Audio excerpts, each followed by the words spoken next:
পেছনটা দেখা।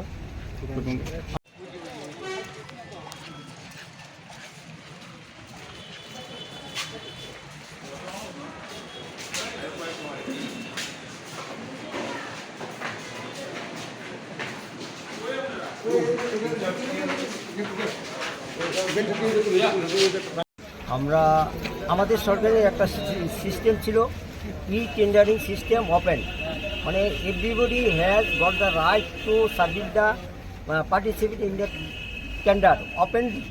কিন্তু দেখা গেছে বিশালগড়ের ওপেন টেন্ডার ড্রপ করতে যে সে যারা ড্রপ করছে ওই সমস্ত লোকের কিছু মিসকে বিশালগড়ে তারা থ্যাট করতেছে। ই টেন্ডারিংয়ের সিস্টেমে তারা ড্রপ করছে ওপেনে, তাদের এগুলি উদ্যোগ করানো লাগে। এই হিসাবে আমাদের যে বাদল পাল সে টেন্ডারও ড্রপ করে নাই, প্রসেনজিৎ সরকার সে গেছে জানতে এখানে এক্সিকিউটিভ ইঞ্জিনিয়ার ডিডব্লিউএসের অফিসে কী অবস্থা হয়েছে টেন্ডারগুলি। তো যাওয়ার পরে কিছু সংখ্যক মিসক্রেন্ট তাদের দুইটা মারধর করছে। আমরা থানাতে তাদের নামদান দিয়ে এফআইআর করছি। বিশেষ করে জয়ন্ত দাস, মোহন সরকার, রণবীর দেবনাথ,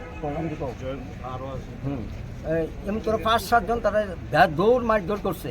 মারধর ইন কানেকশন অফ দি এই বাদল দাস এবং প্রসেনজিৎ সরকারের ব্যাপারে তারা নিজের চোখে দেখছে, তারা প্রকাশ্য ব্রড ডে লাইটে তারা মারতেছে। তো এক্সিকিউটিভ বাইরে এসে দেখতে এসে তারা নিজে থানাতে এফআইআর করছে। এই বাদল পাল আর প্রসেনজিৎ সরকারের মারছে, কে মারছে? মোহন সরকার আর জয়ন্ত দাস, দুজন, তাদের নামে থানাতে এফআইআর করছি। আমরা আজকে থানাতে ডেপুটেশনের মাধ্যমে থানা কর্তৃপক্ষের কাছে আলটিমেটাম আমরা দিছি, বাই টুডে দি প্রিন্সিপাল একিউ should be arrested, otherwise we meet the blockage of the national highway. আমরা ন্যাশনাল হাইওয়ে আমরা ব্লক করাম। তাদের এটা আমাদের গভর্নমেন্টের ডিসিশান। ই টেন্ডারিং সিস্টেমটা আমাদের গভর্নমেন্ট ডিসিশান। প্রত্যেকটি মানুষের তার টেন্ডার ড্রপ করার মৌলিক অধিকার তার আছে, এটা কেউ রোধ করতে পারতো না। এটা সিস্টেম, এটা আজকের সিস্টেম, এটা চিফ মিনিস্টার থেকে আরম্ভ করে সবাই জানে এটা।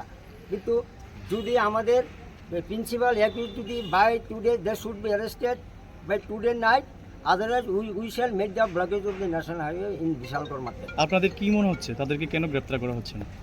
তাতে আচ্ছা আমাদের আশ্বস্ত করতে আজকের মতো তো বাড়ি থাকে না বা কোনো কারণে করতে পারছে না, আমাদের আজকে তারা আশ্বস্ত করছে by today they should be arrested. কতজনের নামে মামলা করছেন? আমরা টোটাল তো 8 জনের নাম, 8 থেকে 10 জনের নামে আমরা করছি। আর কিছু আননোন আছে, সবার নাম আমরা জানি না। সব থেকে দুর্ভাগ্যের বিষয় আমাদের আমরা এসেছি গতকালকে আমাদের অফিসের যে গণ্ডগোলটা হয়েছে সেটার ব্যাপারে যারা নামে কেস হয়েছে 8-10 জনের নামে, তাদেরকে কালকে কোনো অবস্থাতেই অ্যারেস্ট করা হয়েছে না। পাশাপাশি আজকে সকালবেলা যারা টেন্ডার দিয়েছে তাদেরকে মানে ফোন করে হুমকি দিতেছে। এই কারণে আমরা থানাতে আইছি। আজকের মধ্যে যদি এটার কোনো অ্যাকশন না হয় তাহলে আগামী দিনে আমরা হাইওয়ে রাস্তা আমরা বন্ধ করে দেব। এই জায়গায় আমরা 4 জন কাউন্সিলর আছি, পাশাপাশি আমাদের যুবক কর্মীরা সবাই আছে। সেইভাবে আমরা থানাতে আমরা ডেপুটেশন দিয়েছি, এটা যাতে আজকের মধ্যে যাতে অ্যাকশন নেওয়া হয়, এই হলো আমাদের দাবি।